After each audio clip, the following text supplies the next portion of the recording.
Allah Subhanahu wa taala. Ya ayyuhalladzina amanu, hai semua orang yang merasakan beriman, mengaku beriman, baik hubungannya dekat, jauh atau menengah, ittaqullah. Tingkatkan takwamu kepada Allah. Cek keadaan takwamu, cek kuota takwamu, cek pulsa takwamu, cek bekal takwamu. Kenapa ini penting kata Allah disampaikan? Inilah selanjutnya evaluasi tajam yang dihujamkan dalam hati kita. Perhatikan kalimatnya. Wal tanzur nafsum ma qaddamat lighad. Tingkatkan takwamu kepada Allah. Kenapa takwa ini penting ditingkatkan? Kata Allah, coba cek diri kalian yang telah lama menjalani kehidupan. Mungkin ada yang belasan bahkan puluhan tahun, bahkan lebih daripada batas kuota yang barangkali standar kehidupan manusia.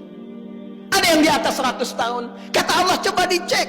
Selama mengalami perjalanan hidup itu, setiap perganti tahun, datang tahun baru, datang tahun yang baru lagi, datang tahun yang baru lagi. Kata Allah, pernahkah terbersit dalam benakmu, dalam jiwamu, persiapan untuk menyongsong datangnya ghad? Dimaksud dengan ghad di sini yaumul qiyamah.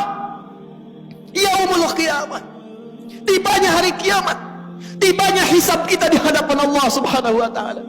Dalam bahasa bebasnya, tapi lugas dan tegas, seakan Allah ingin mengatakan, "Hei, kalau besok kamu dihisab dari pergantian waktu yang telah kami lalui, dari masa yang telah kami berikan kepada kalian, dari setiap perganti tahun, tahun baru, tahun baru, tahun baru, kalau tiba-tiba besok kiamat, bekal apa yang telah kamu siapkan untuk menjunjung itu? Yang telah menghasilkan dan mengumpulkan dari sekian banyak waktu yang Allah berikan kepada Anda, ragam harta benda yang sudah Anda koleksi, rumah yang luas, kendaraan yang begitu membentang dengan ragam yang sangat luar biasa, pakaian yang bagus-bagus, perhiasan yang melekat di tubuh. Demi Allah saya katakan, kalau Anda wafat di hari ini, bagaimana hisab Anda di hadapan Allah Subhanahu wa taala? Kalau kiamat terjadi besok, apa persiapannya kata Allah? Dan kiamat terkecil itu kematian. Kiamat terkecil kematian. Quran surah ke-32 di ayat ke-11. Qul yatawaffakum malakul mautil ladzi wukila bikum.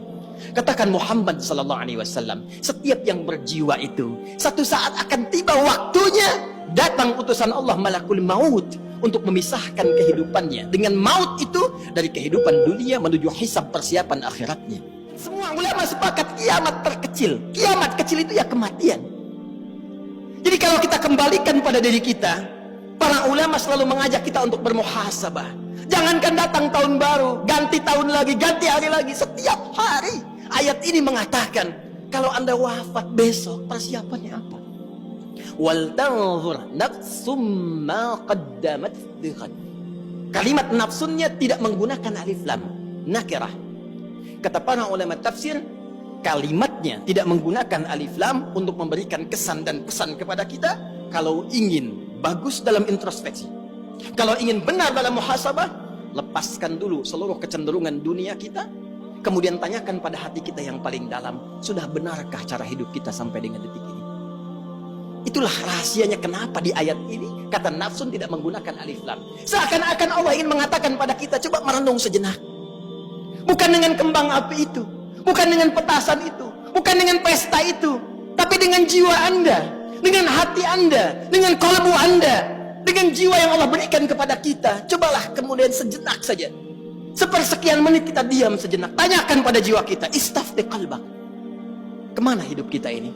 Sudah benarkah puluhan tahun saya beraktivitas? Sudah benarkah puluhan tahun ini misi yang saya emban? Sudah benarkah jalan hidup saya? Bagaimana kalau sekarang saya wafat? Saya berikan rumus cepat. Kalau ada orang masih merasa kurang nyaman, gelisah, dan khawatir bila diwafatkan, di saat itu dia merenung, ini sudah fitrah menunjukkan ada kekurangan bekal yang ada dalam jiwanya, dan merasakan ada bekal yang kurang untuk dibawa pulang. Yang paling mencengangkan dan paling irasional, sudah tahu bekalnya kurang, sudah tahu yang kemarin itu masih banyak kurangnya, kok sisa yang diberikan masih main-main juga? Kok sisa waktu yang diberikan masih belum serius juga? Jadi kalau sampai Jumat ini, sampai detik ini belum mampu merubah kita untuk dekat dengan Allah, Anda butuh berapa Jumat lagi? Anda butuh berapa tahun baru lagi? Apa masih senang hanya dengan urusan dunia Anda rayakan, sementara besok kita berpulang di hadapan Allah Subhanahu wa taala? Ingat akhirat, bukan meninggalkan dunia. Tapi ingat akhirat mengarahkan anugerah dunia yang Allah berikan kepada kita supaya ditata menjadi kepentingan ibadah.